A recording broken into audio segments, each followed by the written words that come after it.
नमस्कार, सुंदर माझं कोकण आपल्या मराठी यूट्यूब चॅनलमध्ये मी मयूर पाटील तुम्हा सर्वांचं मनपूर्वक स्वागत करतो.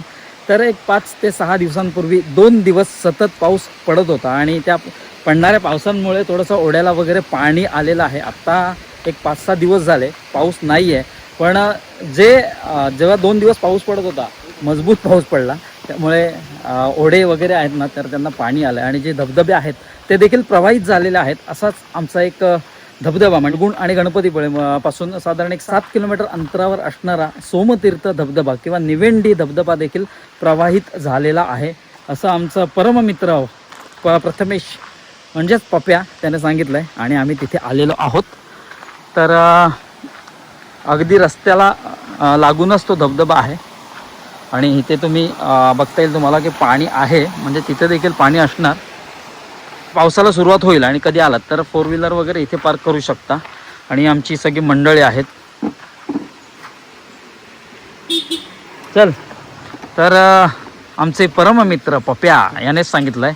आणि इथे गिरीश सर जे मुंबईत राहतात पण कामानिमित्त गणपतीपुळ्यात आलेले आहेत. आणि इथे समोर हंसराज आहे, प्रत्येकाला जवळून दाखवणार आहे. तर चला आता आपण त्या धबधब्यापाशी जाऊया आणि थोडं मौज मजा मस्ती करूया.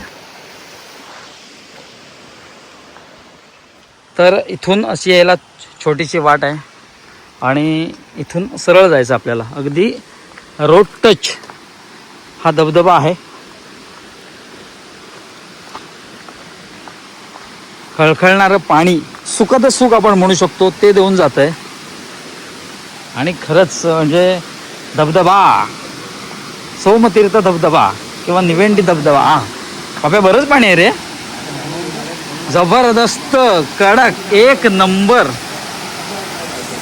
तर हा आहे सोमतीर्थ धबधबा. हंसराज इकडे बघ. तर हा हंसराज पप्या आणि हे बघा यांनी शूटिंग करायला सुरुवात केली. हो, कसं आहे वाटतंय? क्लासिक. भिजल्यावर आणखी क्लासिक वाटेल. तर मुख्य धबधबा तिथे आहे आणि बाजूलाच असे दगड वगैरे आहेत. किंवा जेव्हा आपण एखाद्या धबधब्याखाली जात असतो ना, पहिलं आजूबाजूला बघितलं पाहिजे आणि त्यानंतर मग धबधब्याच्या दिशेने गेलं पाहिजे. तर गिरीश सर यांना मोह आवरत नाही आणि ते शूटिंग करण्यात व्यस्त आहेत. असो, आता त्यांनी मोबाईल ठेवला आहे आणि सरळ गेलेत. आपण देखील धबधब्याच्या दिशेने जाऊया. हो, काय असेल तर काढून ठेवा.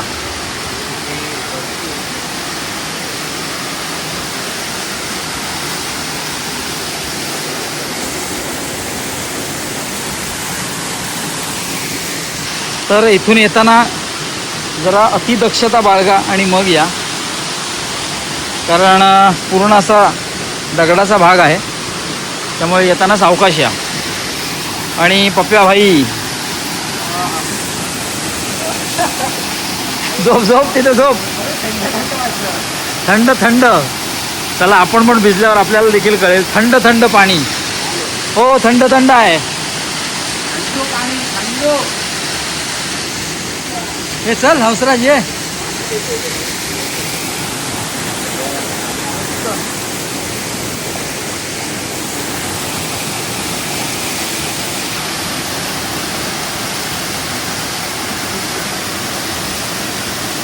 आधी टेस्ट करायची ना, डायरेक्ट भिजायचं आहे.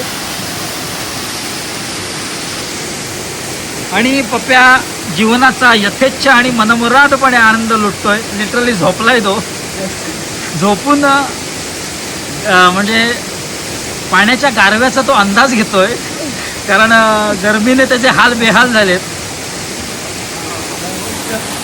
चला जाऊ दे, बस.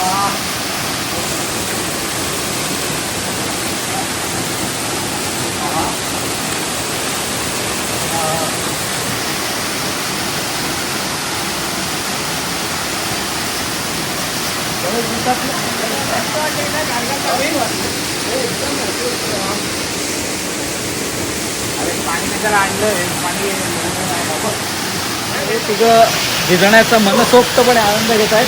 चला आता आपण पण जाऊया मस्तपैकी या गरमीतून थंडगार म्हणजे जे थंडावा असतो त्याचा आपण आता अनुभव घेऊया.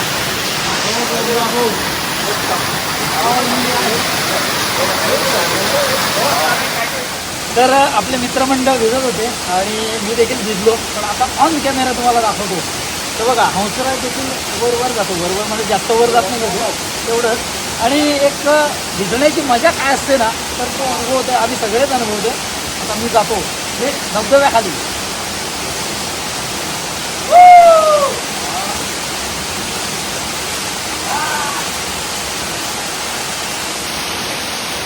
चालू आहे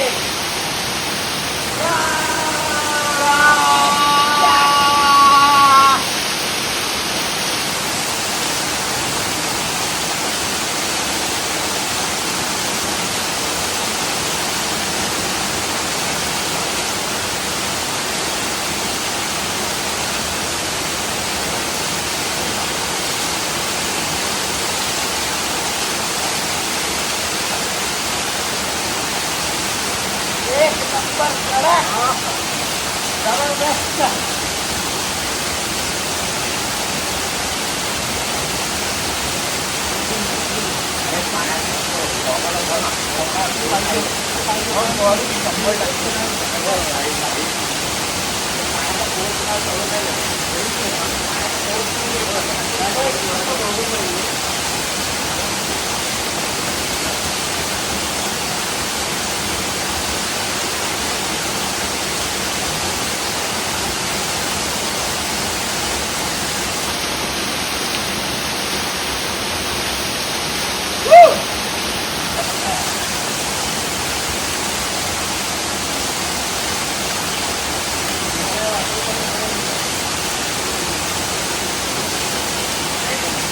तर मुख्य धबधबा इथे आहे. तर हे आपले सगळं मित्रमंडळ एन्जॉय करतायत आणि हा जो प्रवाह खाली गेलाय तर आपण पाणवठा देखील म्हणू शकतो. तर ही जी गुरं आहेत तर इथे पाणी पिण्यासाठी येत असतात.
तर हा रस्त्यालगत असणारा हा धबधबा आहे.